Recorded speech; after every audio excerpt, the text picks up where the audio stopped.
What's up, everybody? I'm Marlon. Welcome to the channel. It's been probably about a week since I released a long form video on this channel. I've had some issues with my face and other things, so I apologize, but we're getting back into it. I did a short about the Emperor just a couple days ago, and that's what our main video tonight's about. Big E, the Emperor, Imps, whatever you want to call him, the motherfucker is built different from everybody else in the whole book, series, universe, whatever you want to call it. He is it.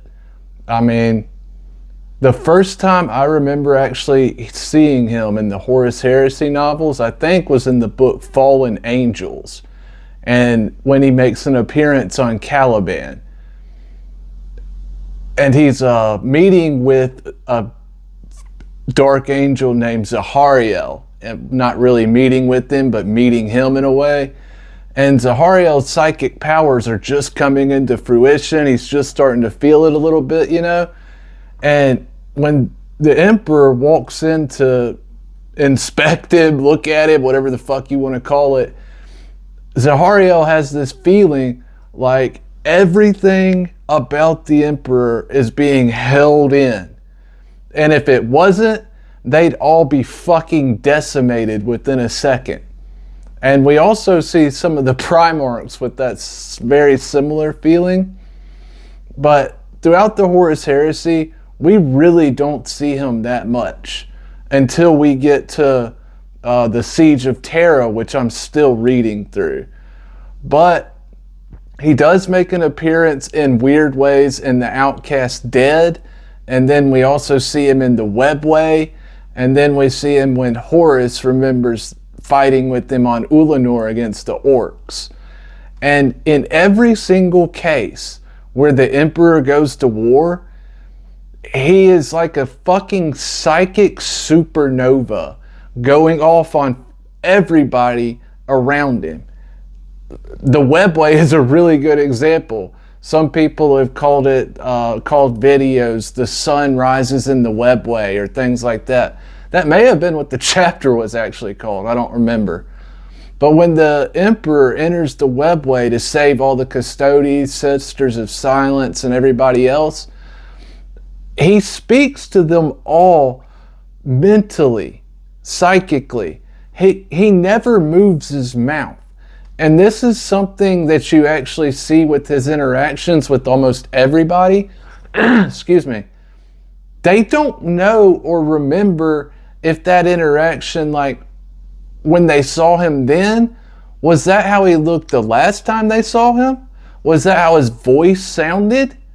I mean, every single time somebody interacts with him, they could be getting a slightly different interpretation of him, depending on their mindset, where they are, the Emperor's goals, and everything else. And we see that several times with Ra and Endymion and others in the Webway. And then with the Primarchs, Guilliman at a later time can't remember if what he saw at one point was the more real version, or if what he saw at another point was actually his father. And then you have Chorus Corax, who remembers his father's image from when he was in the incubation chamber on Terra. And he actually asked the Emperor, was that your real face? And the Emperor's like, that's weird that you remember that. Let's move on. Anyways, I say all that because the Emperor's psychic power is on a level that he can be interacting with hundreds or even thousands of people at once. And the image and voice and everything about him that's generated to those individual person in that group could be completely different from what another person standing right next to that motherfucker sees and hears. I mean, his psychic power is off the chain. And then you have his creation story. I believe, and my preferred version is, I believe, is canon, where you have the you had psychers from prehistory basically feeling something going wrong with the warp, feeling that people that they once knew who were able to die, reincarnate their minds and everything in the warp, and then come back into life, were no longer doing so.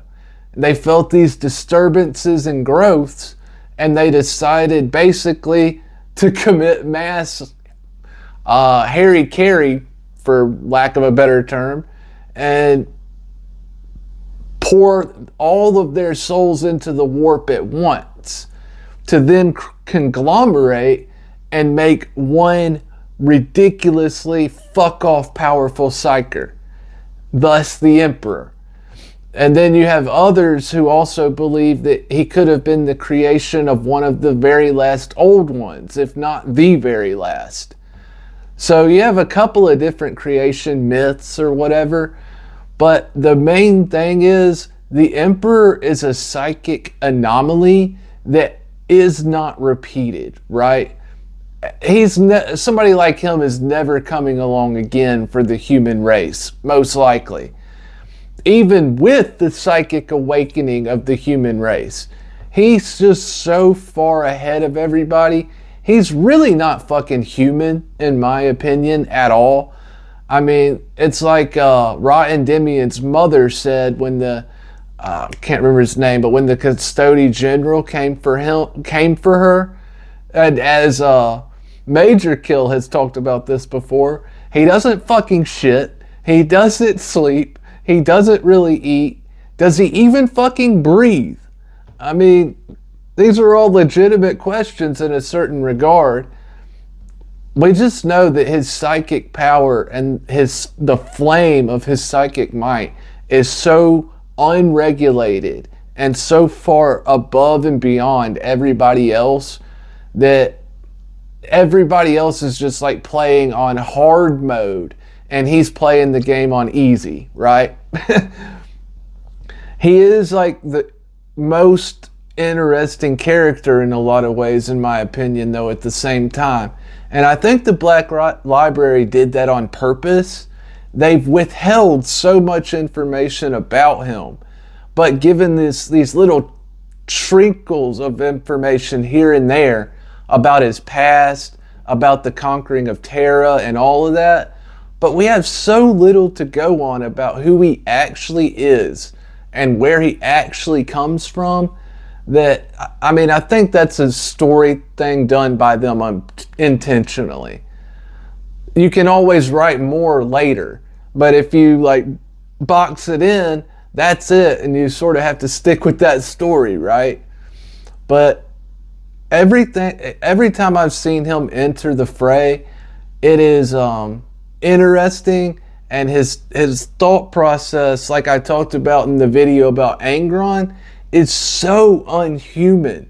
It's just like, it's almost like he's Hitler in some regards, taken to the utmost level, right?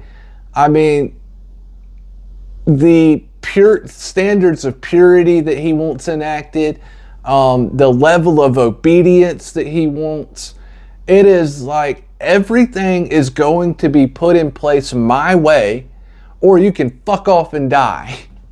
And that's basically it. And he has the ability to make it happen, right? So the only way that anybody could become a real threat to him was as we start to see in the attack on Terra late on in the Horus Heresy, the siege on Terra. Horus has to literally sell his soul to all four of the fucking Satans while aligning with hell itself to bring any type of situation that could actually be a danger to him. So he's just fuck off psychic powerful, and like I said in the thumbnail, it really is like a psychic supernova, and nobody comes close. I talked about Magnus being the warp incarnated, but the Emperor is just something different altogether, even when it comes to Magnus, right? Anyways, those are like the three real main cases that we see him in the Horus Heresy before the Siege of Terra.